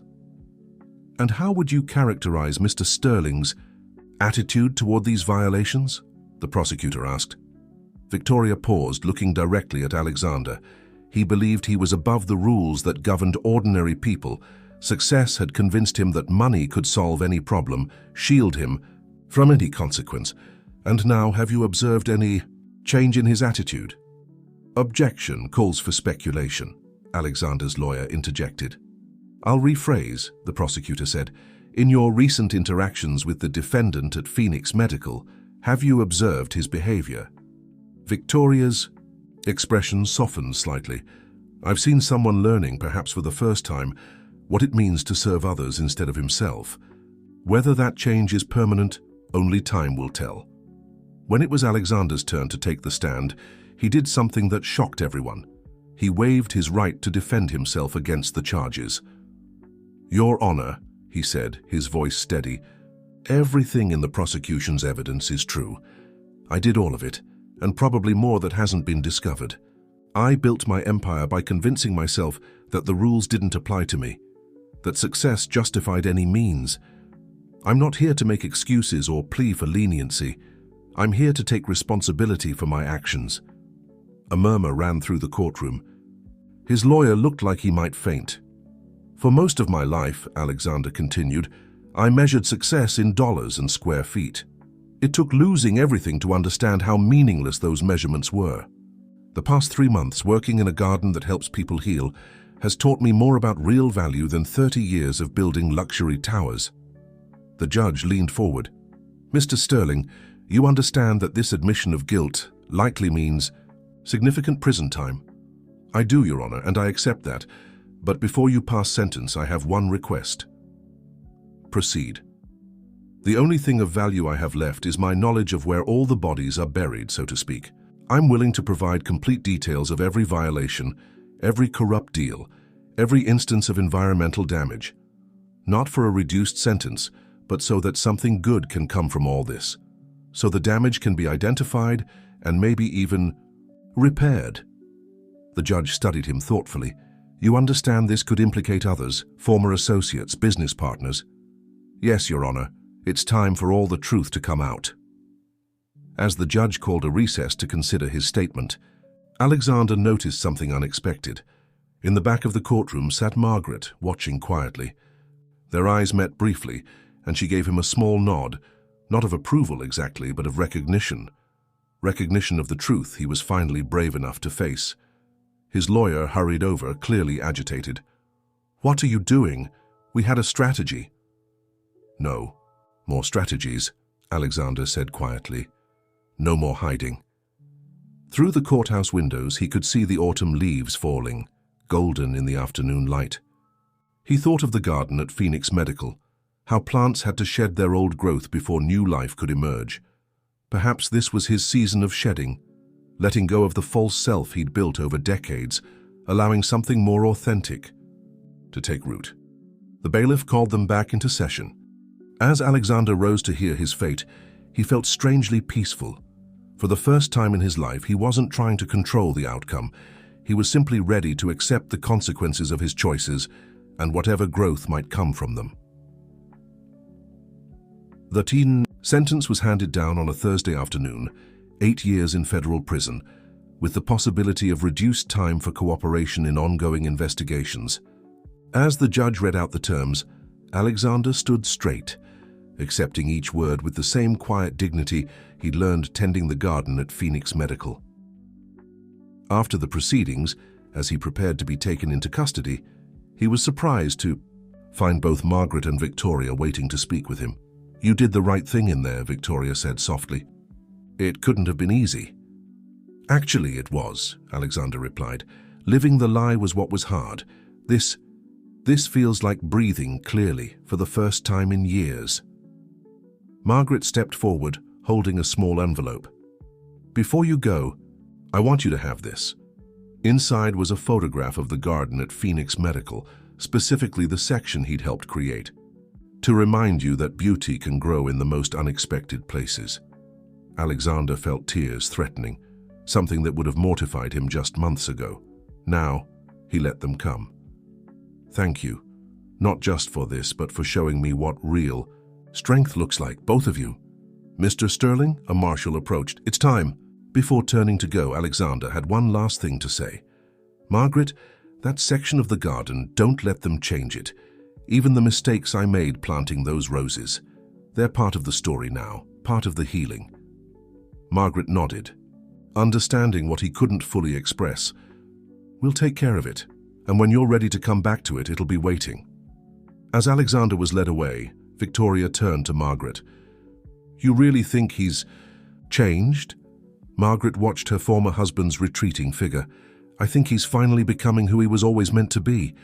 Sometimes we have to lose everything to find ourselves." Later that evening, Margaret sat in her office looking out at the garden where Alexander had spent his last months of freedom, learning humility and service. Her phone buzzed with a message from her chief of operations. "The media is asking for a statement about Alexander's sentence. How do you want to handle it?" She thought carefully, then typed her response. "Release this statement. Phoenix Medical was founded on the belief that healing takes many forms and that everyone deserves the chance to transform their lives.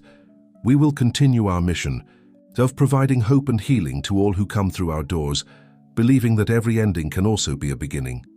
Setting down her phone, Margaret walked to the window.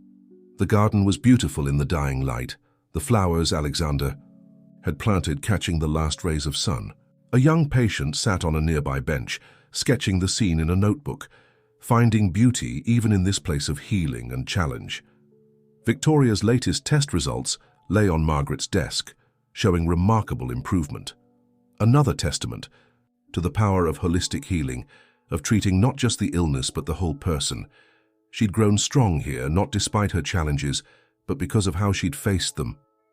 In the distance, storm clouds were gathering, promising rain for the garden. Margaret smiled, remembering something Alexander had said during one of his last days working among the plants. Even storms have their purpose. Sometimes we need the rain to grow. She picked up the photo she'd given Alexander, a copy of which she kept on her desk. In it, the garden bloomed with life and color, each flower and plant contributing to the greater whole. Even the imperfectly planted roses added character, telling a story of learning and growth. "Ms. Wade," Sarah appeared in the doorway. "The new volunteer orientation is starting. Would you like to say a few words to them?" Margaret took one last look at the photo before standing. "Yes, I would. After all, every new beginning deserves a proper welcome." As she walked to meet the new volunteers, Margaret reflected on the strange paths life could take. She'd built Phoenix Medical from the ashes of a painful ending, never imagining it would become a place of transformation, not just for patients, but for everyone who walked through its doors, even the man who had once broken her heart. The garden would continue to grow, she knew, nurtured by new hands telling new stories of healing and hope. And somewhere in a prison cell, a former titan of industry would hold a photo of flowers he'd helped plant, remembering that even in the darkest soil, new life could take root. 2 years into his sentence, Alexander sat in the prison library, carefully reading a letter from George, his former gardening mentor at Phoenix Medical. The pages were filled with detailed updates about the garden, which plants were thriving, which needed extra care, and how the butterfly sanctuary had become a favorite spot for young patients. "The roses you planted are doing exceptionally well," George wrote. "Sometimes the ones that start out a bit crooked grow the strongest. Reminds me of human nature that way." Alexander smiled, touching the worn photograph of the garden that Margaret had given him. The edges were soft now from frequent handling, but the image still brought him peace. Here in prison, he'd found ways to continue what he'd learned at Phoenix Medical. He'd started a small gardening program in the prison yard, teaching other inmates the skills George had taught him. "Sterling," a guard called out, "you have a visitor." In the visiting room, Alexander was surprised to find Victoria waiting for him. She looked healthy and vibrant, her recovery evident in her confident posture and clear eyes. "This is unexpected," he said as he sat down. "I thought you should know. I'm cancer-free," Victoria smiled. The treatment at Phoenix Medical was successful, but it wasn't just the medical care that healed me. It was learning to face challenges with grace, something Margaret taught all of us. Alexander nodded, genuine joy filling him at her news. Margaret has a gift for teaching those lessons, though I was probably her slowest student. "Actually, that's the other reason I'm here," Victoria continued. "I've been working with the environmental cleanup teams, helping to rectify the damage from our past projects. The information you provided has been invaluable in identifying affected areas." She pulled out some photographs showing restoration projects at various sites. Where there had once been rushed construction and environmental shortcuts, there were now carefully planned green spaces and sustainable developments. "It's going to take years to fix everything," Victoria admitted, "but at least the healing has begun." Alexander studied the photos carefully. "Are they using native plants for the restoration?" Victoria laughed softly. "Listen, to you asking about native plants, you really have changed." "I had good teachers," he replied, thinking of George's patient instruction and Margaret's quiet wisdom. "How is the garden at Phoenix Medical?" "Thriving. They've expanded it, actually. Margaret used part of the settlement money from your case to create healing gardens at all their new facilities." She paused, then added, "She still maintains the section you worked on personally. Says it's important to remember that growth can come from unexpected places." The conversation turned to Victoria's own transformation. She'd joined Phoenix Medical's board of directors, focusing on expanding their environmental wellness programs. Her business acumen, once used for profit alone, was now serving a greater purpose. "You know what's ironic?" she mused. "We both thought success meant building bigger buildings, making more money. But Margaret showed us that real success is about building something that helps people grow. Alexander nodded, thinking of his small prison garden. It wasn't much compared to his former real estate empire, but the pride he felt when inmates gathered their first harvest was deeper than any he'd felt cutting ribbons at luxury tower openings. "I've been doing a lot of reading," he said, gesturing to the library around them, "about sustainable architecture, environmental restoration, healing spaces. I have ideas for when I get out." "Going back into development?" Victoria asked carefully. "Not like before," he assured her. "I'm thinking about consulting with healthcare facilities, helping them create healing environments like Margaret did, using whatever knowledge I have left to do something worthwhile." Victoria smiled. "Sounds like those crooked roses really did teach you something." "Everything in that garden taught me something," Alexander replied, "mostly about patience, humility, and the fact that the most important growth happens below the surface, where no one can see it." As their visiting time drew to a close, Victoria had one last piece of news. Margaret is receiving an award next month, the Global Healthcare Innovation Prize. They're recognizing Phoenix Medical's revolutionary approach to patient care. Alexander felt a complex mix of emotions: pride, regret, gratitude. She deserves it. She saw something I couldn't back then, that true success isn't about building monuments to yourself, but about creating spaces where others can heal and grow. Standing to leave, Victoria touched his hand briefly. "Keep tending your prison garden, Alexander. Some of the most beautiful flowers grow through cracks in the concrete." After she left, Alexander returned to the library, pulling out his notebook. Filled with sketches and ideas for healing gardens, the man who once cared only about luxury and profit now spent his time designing spaces for peace and recovery. It wasn't the legacy he'd originally imagined for himself, but perhaps it was the one he was always meant to create. Margaret stood at the podium of the Global Healthcare Innovation Conference, the prestigious award gleaming before her. The audience was filled with the world's leading medical professionals, all eager to hear from the woman who had revolutionized cancer care. "Phoenix Medical wasn't born from a business plan," she began, her voice clear and strong. "It was born from experience, both as a nurse and as a patient. It came from understanding that healing isn't just about medicine. It's about creating an environment where the human spirit can flourish, even in its most challenging moments." As she spoke, slides showed images of Phoenix Medical's facilities around the world. Each center featured the signature healing gardens that had become their hallmark.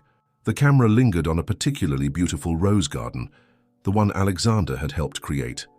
"Every person who comes through our doors brings their own story," Margaret continued, "and each story becomes part of our greater narrative of healing. Sometimes the most profound transformations come from unexpected sources." In the audience, Victoria sat with the Phoenix Medical Board, her own remarkable recovery a testament to the center's approach. She thought about how far they'd all come, herself, Margaret, even Alexander in his prison garden, each of them transformed by circumstances they wouldn't have chosen, but had learned to grow through.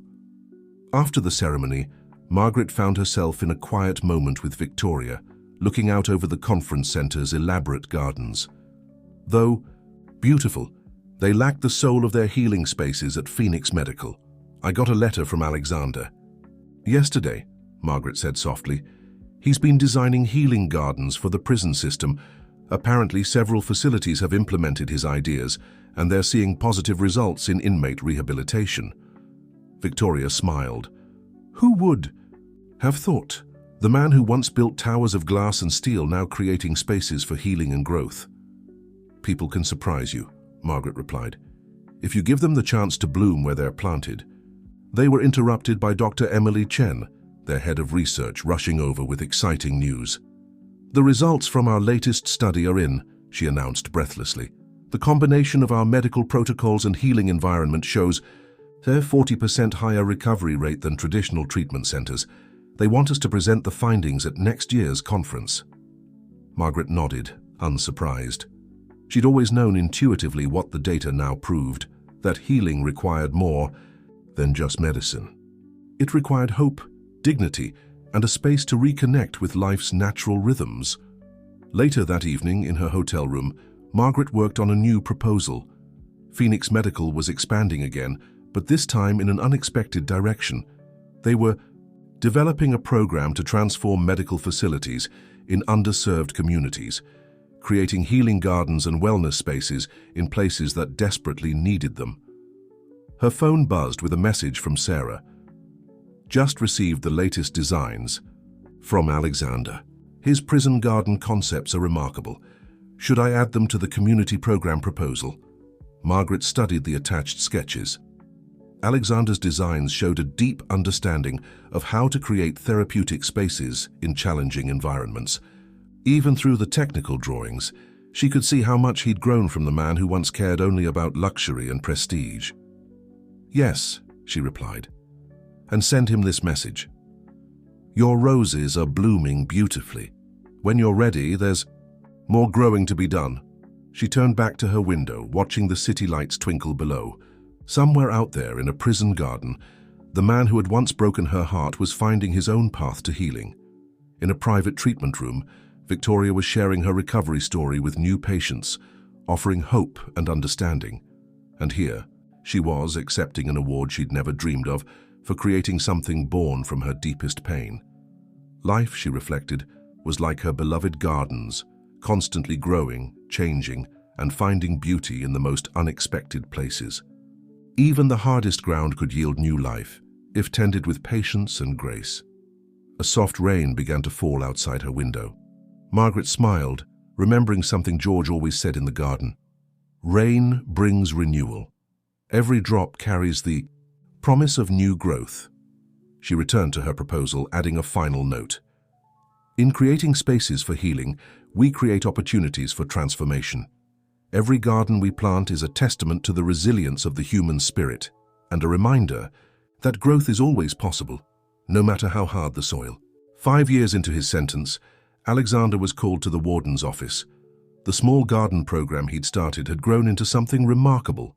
Multiple plots now stretched across the prison grounds, providing fresh produce for the kitchen and, more importantly, purpose for the inmates who tended them. "Sterling," the warden said, gesturing for him to sit, "I've received a rather interesting proposal from Phoenix Medical Foundation.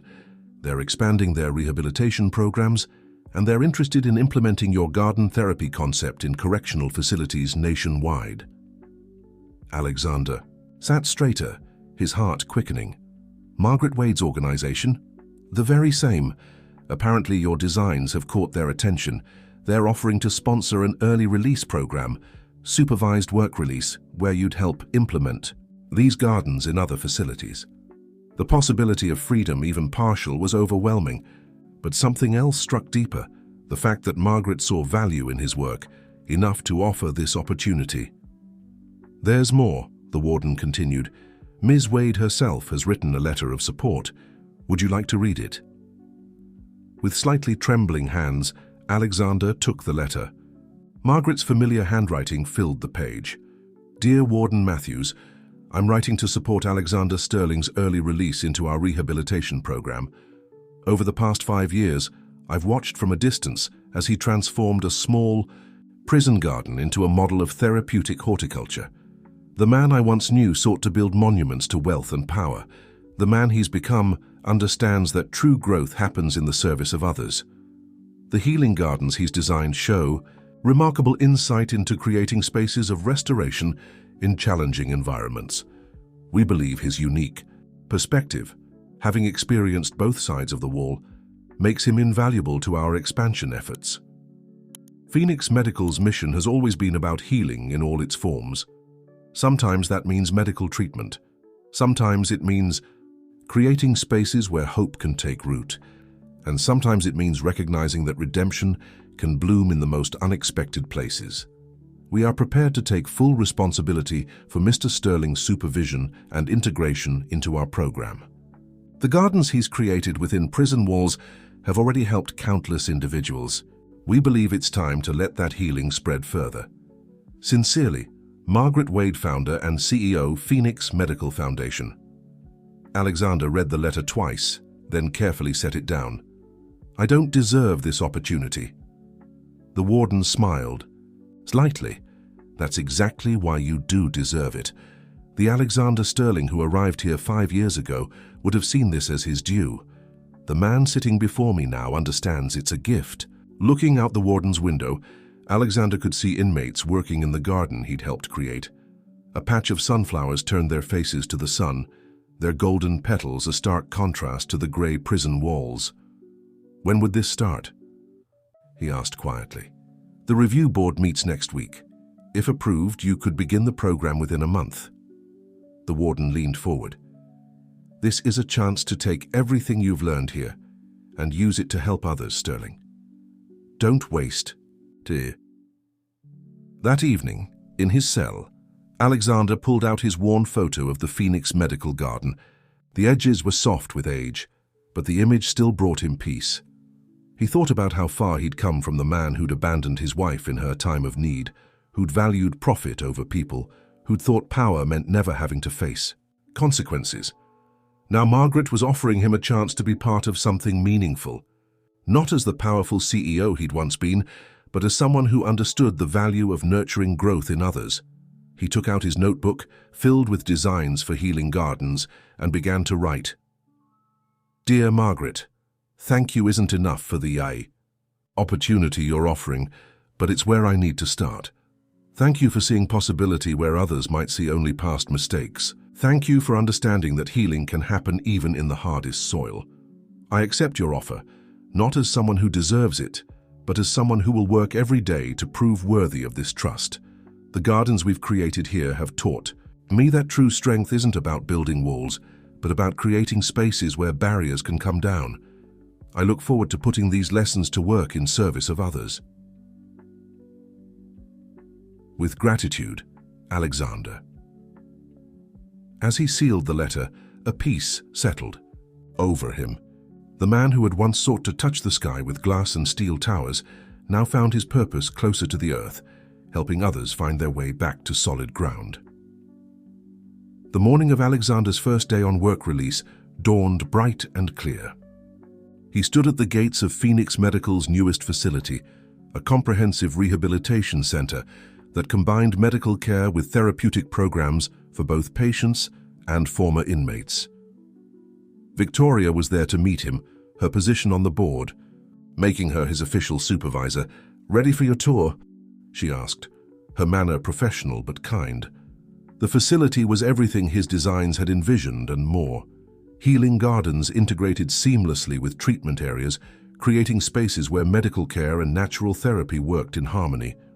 Former inmates worked alongside patients and staff, each contributing to the center's mission of holistic healing. This garden will be your primary project, Victoria explained, leading him to an undeveloped section of the grounds. We want to create a space specifically for rehabilitation programs, something that bridges the gap between medical recovery and social reintegration. Alexander surveyed the empty plot, his mind already seeing possibilities. The slope could work for a terraced garden, he mused. Different levels representing different stages of healing. I thought you might say that, a familiar voice called. Margaret approached them, elegant as ever in her role as CEO. Your prison garden designs showed a deep understanding of how environment affects recovery. Alexander felt a complex mix of emotions seeing her, respect, gratitude, and lingering regret. Margaret, She held up a hand, smiling gently. Save it for the plants. They're better listeners anyway. She handed him a folder. These are your project parameters. You'll be working with a team of therapists and environmental designers. Show them what you've learned about creating spaces for healing. As Margaret turned to leave, she paused. Oh, and Alexander, George asked me to give you this. She handed him a small packet of seeds. He says these roses are particularly good at growing through adversity. Left alone with his plans and possibilities, Alexander felt something he hadn't experienced in years: purpose. This wasn't about building monuments to wealth or power. This was about creating spaces where others could find their way back to life. Over the next few months, the garden took shape. Alexander worked alongside other participants in the rehabilitation program, each bringing their own story of transformation to the project. The terrace design evolved into a series of connected healing spaces, each serving a different aspect of recovery. Victoria stopped by regularly to check on their progress, often bringing updates about Phoenix Medical's expanding programs. "We're implementing similar gardens in rehabilitation centers across the country," she told him one day. "Your prison garden model is changing lives." "It changed mine first," Alexander replied, carefully planting one of George's roses. "I had to lose everything to learn what really mattered." The day the garden opened to its first participants, Margaret joined them for the ceremony. As she cut the ribbon, she spoke about the power of transformation. "This garden represents what Phoenix Medical has always believed, that healing takes many forms, and that everyone deserves the chance to grow into something new. Each plant here was chosen with purpose, each path designed with understanding, and each space created with the knowledge that recovery is a journey we take together."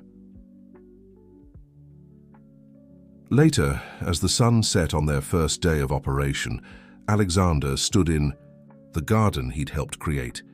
The terraced levels flowed naturally from one to another, creating spaces for both solitude and community. George's roses were already showing promising buds. Margaret found him there contemplating his work. "Different from building skyscrapers, isn't it?" she asked softly. "Better," he replied. "Those towers were about reaching for the sky. This is about helping people find their roots again."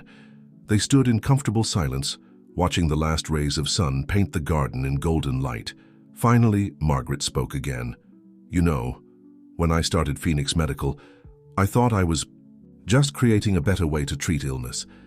But over the years, I've learned that healing isn't just about curing what's wrong. It's about nurturing what's right." Alexander nodded, understanding deeply. Like these gardens, they don't just grow plants, they grow hope. As darkness settled over the garden, lights along the paths gradually illuminated, creating a soft, welcoming glow. Somewhere in the distance, crickets began their evening song. The roses George had given him turned their faces to the rising moon, promising new blooms for tomorrow. In this moment, Alexander Sterling, former titan of industry, former prisoner, now gardener of hope, finally understood what true success meant. It wasn't about building empires that touched the sky. It was about creating spaces where broken things could mend, where lost souls could find their way, and where even the hardest hearts could learn to bloom again. 1 year into the rehabilitation program, Phoenix Medical hosted an international conference on therapeutic environments. The facility's gardens had become a model for healing spaces worldwide, attracting attention from healthcare providers and correctional institutions alike. Alexander stood at the edge of his terraced garden, now lush with life and purpose, preparing to give a tour to conference attendees. The roses George had given him had flourished, their blooms a testament to the power of second chances. "Ready for your presentation?" Victoria asked, approaching with a group of eager professionals. She'd fully recovered and had become a powerful advocate for integrating environmental therapy into medical treatment. "As ready as I'll ever be," Alexander replied, adjusting his name badge. Alexander Sterling, Environmental Therapy Specialist. The title still felt strange, but right. The tour group included doctors, prison administrators, and healthcare executives from around the world. As Alexander led them through the garden, he explained the philosophy behind each space. "We designed these terraces to mirror the journey of recovery," he explained, gesturing to the carefully planned levels. "The lower gardens are more structured, providing security and foundation. As you climb, the spaces become more open, encouraging independence and growth." A prison administrator from Sweden raised her hand. "And you developed this concept while incarcerated?" "Yes," Alexander nodded, "though the real inspiration came from my time volunteering here at Phoenix Medical before my sentence. I learned that healing spaces aren't just about plants, they're about creating environments where people can rediscover their own strength." The group moved through the gardens, taking notes and asking questions.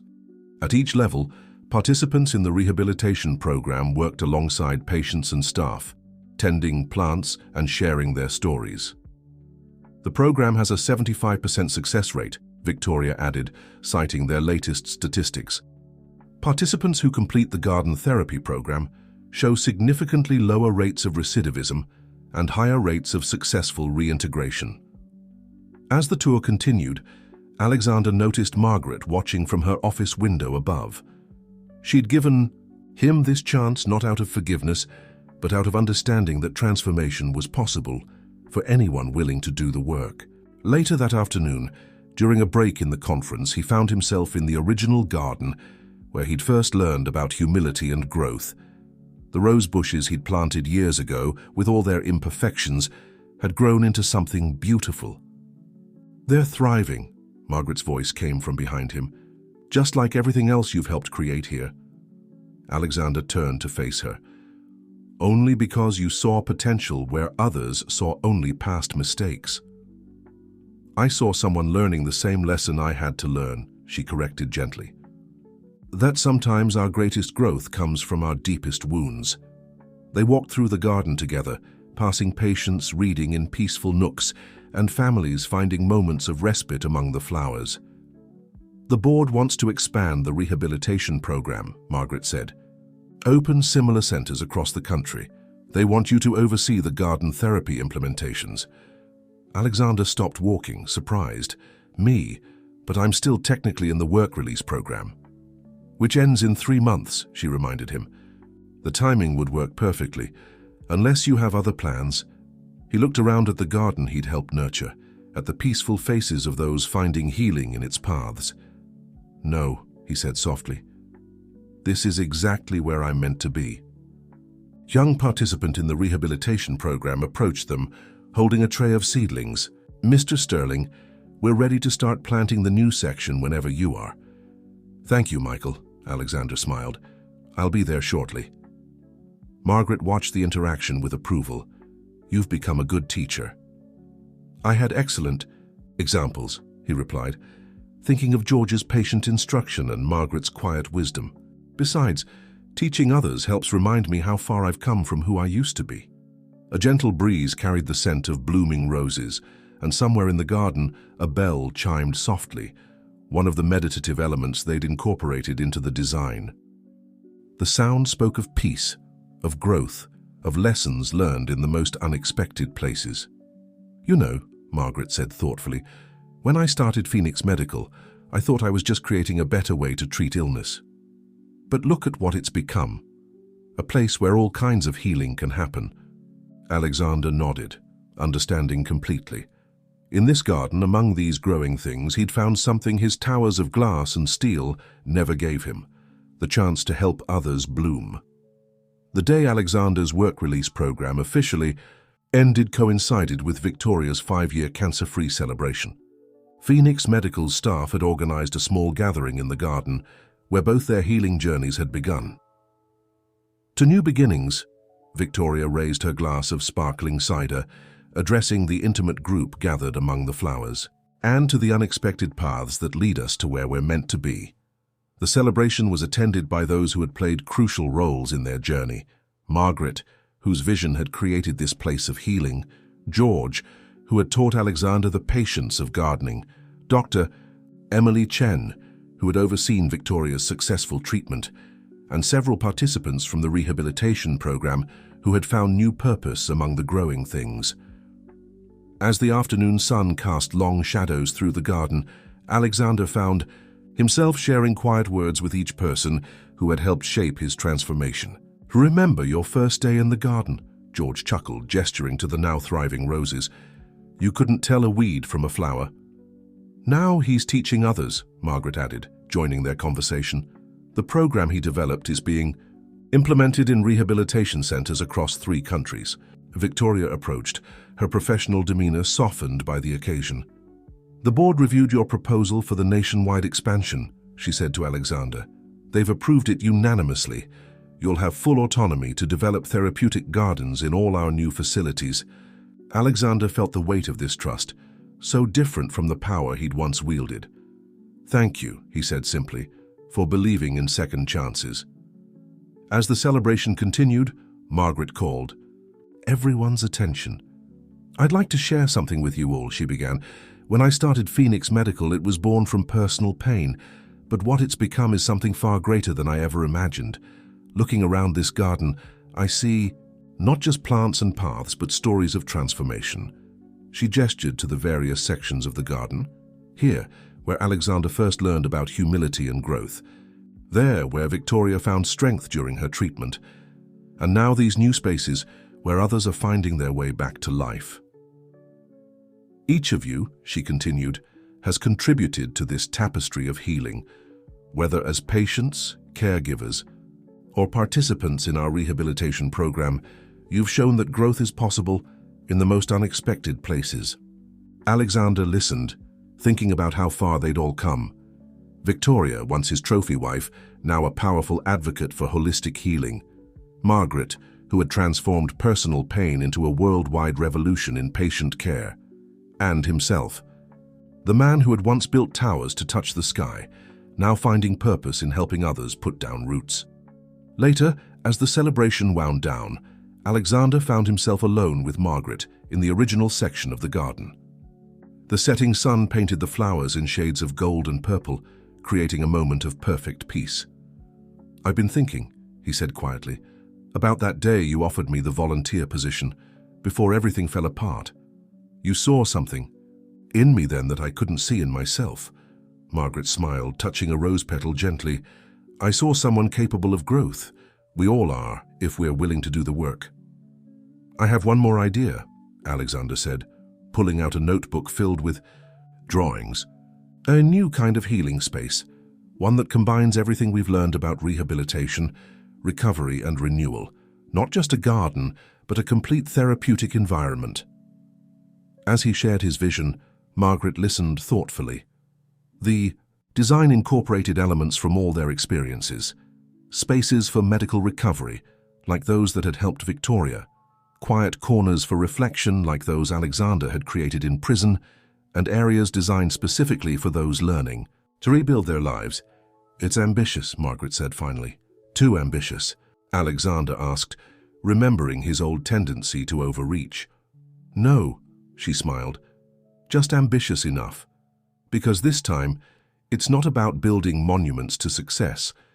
It's about creating spaces where others can grow." The last light of day filtered through the leaves, casting dappled shadows on their faces.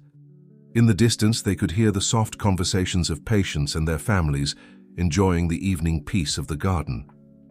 "You know what this means?" Margaret asked, gesturing to his plans. "You'll be building again." "Yes," Alexander nodded.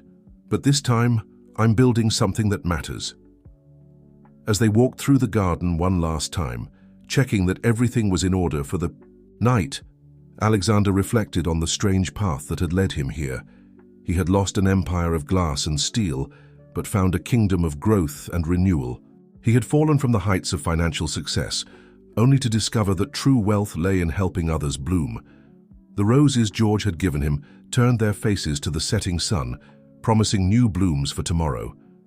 In their resilience, Alexander saw his own story reflected, proof that even the most unlikely soil could nurture something beautiful if tended with patience and grace. 10 years after Alexander's first day in the Phoenix Medical Garden, the organization had grown beyond anyone's wildest expectations. The therapeutic garden program had spread to hundreds of facilities worldwide, transforming countless lives through its unique approach to healing and rehabilitation. On a crisp autumn morning, Margaret stood at the podium of Phoenix Medical's newest facility, their most ambitious project yet. The sprawling campus combined state-of-the-art medical care with extensive therapeutic gardens, rehabilitation programs, and community outreach initiatives. "When we break ground today," Margaret addressed the gathered crowd, "we're not just building another medical facility. We're creating a space where healing takes root in all its forms. This center represents everything Phoenix Medical has learned about the power of holistic healing." In the audience, Victoria sat with the board of directors, her own journey from patient to leader having inspired many others. Beside her sat George, now retired but still consulting on garden designs. And there, among the program graduates and success stories, sat Alexander, no longer bound by his past but transformed by it. After the ceremony, Alexander walked through the planned garden sites with the design team. The blueprints in his hands showed an intricate network of therapeutic spaces, each designed to serve a specific aspect of healing. "Mr. Sterling," called out Michael, one of his first rehabilitation program students who now headed their training initiatives. "The first shipment of plants arrives tomorrow. We're ready to start whenever you are." Alexander smiled, remembering his own first days of learning to nurture growth. "Have the roses arrived? The ones from George's special stock?" "Just this morning," Michael confirmed. "They're beautiful specimens." Victoria joined them, reviewing the plans with a practiced eye. "The board is impressed with how you've integrated the medical facilities with the therapeutic spaces. It's exactly what we've been working toward all these years." "We've all come a long way," Alexander reflected, looking around at the space that would soon transform from empty ground to flourishing gardens. Later that afternoon, he found himself in a quiet moment with Margaret, standing at the highest point of the property. From there, they could see the entire scope of the project, the medical buildings taking shape, the marked-out gardens, the rehabilitation center rising from the ground. "Did you ever imagine," Margaret asked, "when you were building those glass towers that you'd end up creating something like this instead?" Alexander shook his head. "I thought success meant building higher than everyone else. Now I know it's about helping others grow stronger." They watched as a group of rehabilitation program participants worked on preparing the soil for the first garden beds. Each of them had their own story of transformation, their own journey from darkness to light. "You know what's remarkable?" Margaret mused. "Every person who comes through our programs adds something to our understanding of healing. Each story enriches the soil for the next person's growth." Alexander nodded, thinking of his own journey from wealthy developer to prison gardener to therapeutic environment specialist. Like the gardens themselves, every season builds on the one before it. As the sun began to set, casting long shadows across the future garden sites, they could see the first stars appearing in the darkening sky. The same stars that had once shone down on Alexander in his prison garden, on Victoria during her treatment, on Margaret as she built Phoenix. Medical from a dream into reality. "Tomorrow we start planting," Alexander said, studying the landscape one last time before darkness fell. "The real work begins." Margaret smiled, understanding the deeper meaning in his words. The real work never ended, it just keeps growing in new directions. In the distance, they could hear the sounds of the construction crews finishing up for the day, the quiet conversations of the garden preparation team, the gentle evening breeze rustling through the trees that lined the property. All of it spoke of promise, of potential, of new beginnings taking root in well-prepared soil. "You've come full circle," Margaret observed, "from building towers that reached for the sky to creating spaces that help people find their ground." Alexander touched a small packet of seeds in his pocket, descendants of those first roses he'd planted years ago. "Not a circle," he corrected gently.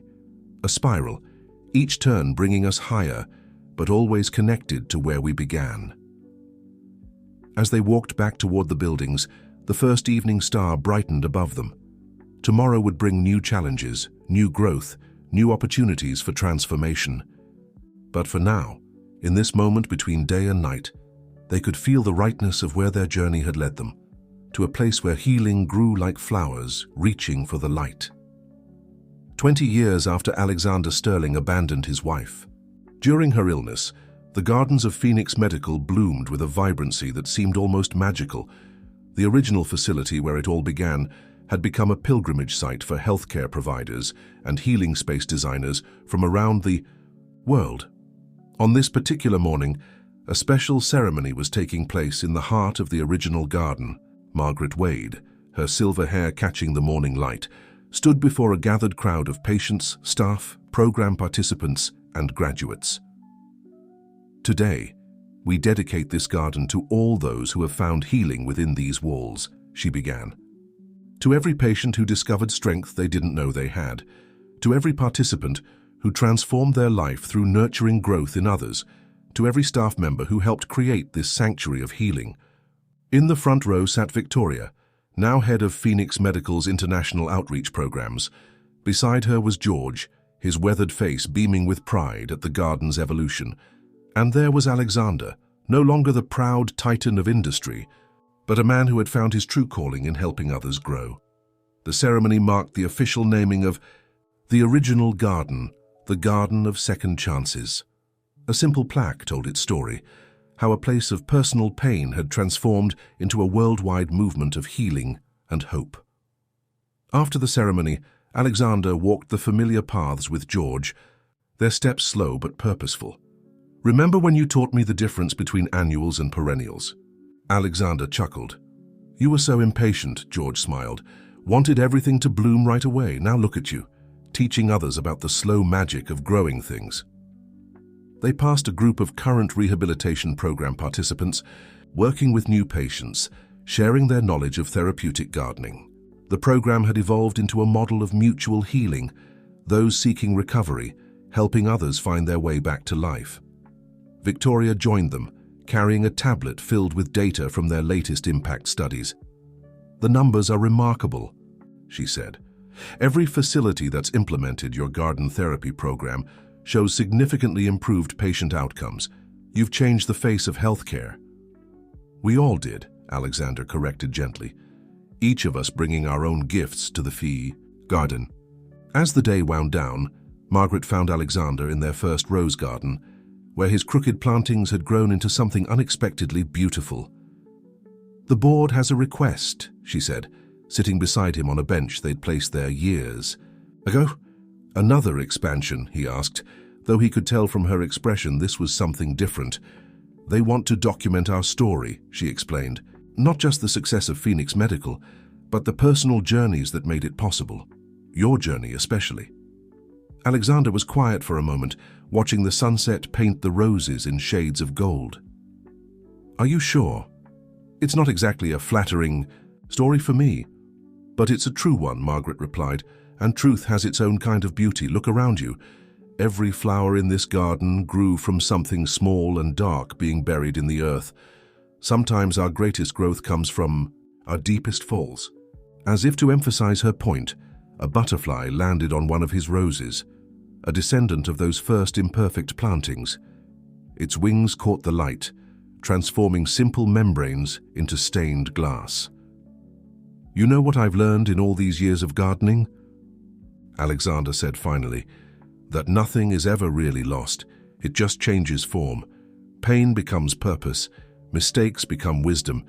Even the fallen petals feed the soil for next year's blooms." Margaret nodded, understanding completely. They sat in comfortable silence as the day's light faded, each reflecting on the long journey that had brought them here. They were no longer the people they had been, the ambitious developer and his supportive wife. They had grown into something else entirely, something neither could have imagined in those early days. As stars began to appear in the darkening sky, the garden's evening lights came on automatically, creating a soft, magical glow. Somewhere, in the distance, they could hear the gentle sound of the meditation bells they'd installed years ago. "Life is like gardening," Margaret mused. "We can't always choose what grows, but we can choose how to tend it." Alexander thought about all the lives that had been touched by this place, all the healing that had taken root here. "And sometimes," he added, "what looks like an ending is just a different kind of beginning." The night air carried the sweet scent of blooming jasmine, and in the peaceful darkness, the garden continued its quiet work of healing. Tomorrow would bring new patience, new challenges, new opportunities for growth. But for now, in this moment, everything was exactly as it should be, a testament to the power of transformation, the strength of the human spirit, and the eternal promise of new beginnings.